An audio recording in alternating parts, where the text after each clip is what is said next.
বাংলাদেশের রাজনীতিতে কি নেমে এলো এক অপ্রত্যাশিত পরিবেশ?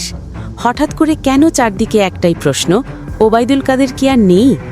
ভারতে চিকিৎসাধীন অবস্থায় তার মৃত্যু হয়েছে এমন খবর ছড়িয়ে পড়তেই সামাজিক যোগাযোগ মাধ্যমে শুরু হয়েছে তোলপাড়। সবচেয়ে গুরুত্বপূর্ণ বিষয় হল এই খবরটি তার পরিবারের পক্ষ থেকেই নিশ্চিত করা হয়েছে বলে দাবি করা হচ্ছে। উক্ত প্রশ্নগুলোর উত্তর দিতে আমি পিঙ্ক প্রতিবেদন জুড়ে আপনাদের সাথে থাকছি।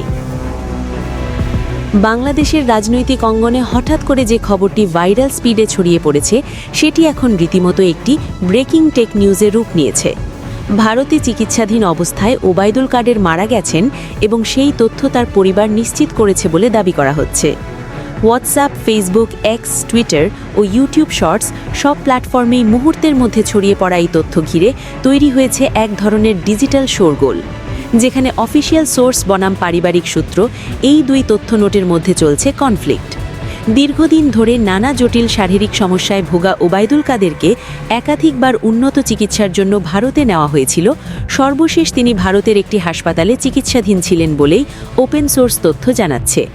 এখানেই প্রশ্ন উঠছে, যখন পরিবার মৃত্যুর বিষয়টি নিশ্চিত করেছে বলে খবর আসছে, তখন সরকার বা ভেরিফাইড অথরিটি থেকে এখনও কেন কোনো অফিসিয়াল আপডেট পুশ করা হয়নি?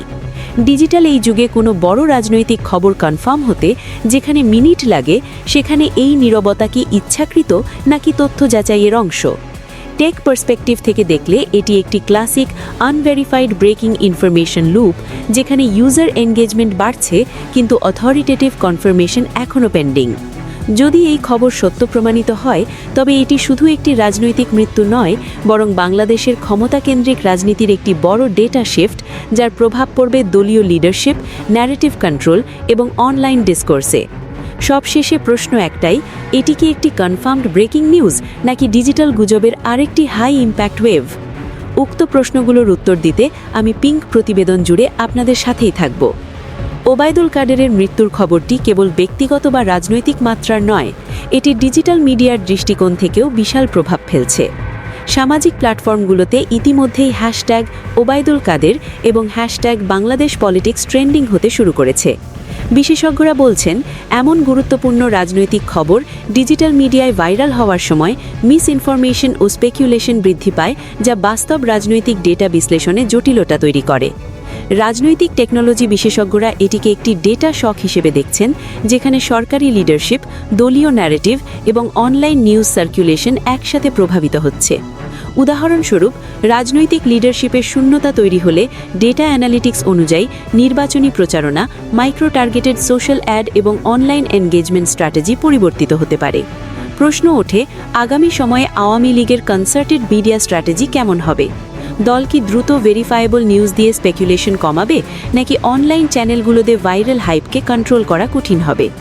একই সাথে এটি ইউজার এনগেজমেন্টের দিকেও বড় চ্যালেঞ্জ। যারা রাজনৈতিক নিউজ ফলো করেন, তারা এখন প্রতিটি সোশ্যাল নোটিফিকেশন ও টুইট স্ক্যান করছে, যাতে তারা সঠিক ও অথরিটেটিভ তথ্য পেতে পারে। টেক দৃষ্টিকোণ থেকে এই পরিস্থিতি দেখাচ্ছে কিভাবে রাজনীতি এবং ডিজিটাল নিউজ স্ট্রিমিং একে অপরকে প্রভাবিত করে, এবং কিভাবে তথ্য যাচাই বা ফ্যাক্ট চেকিং এবং সোশ্যাল এনগেজমেন্টের মাঝে ভারসাম্য বজায় রাখা যায়। সবশেষে এটি শুধু একটি মৃত্যুর খবর নয়, এটি ডিজিটাল মিডিয়া ও রাজনৈতিক কনসার্টেড স্ট্র্যাটেজির একটি পরীক্ষার ঘটনা, যেখানে সঠিক তথ্য ও স্পেকুলেশন একসাথে চলছে।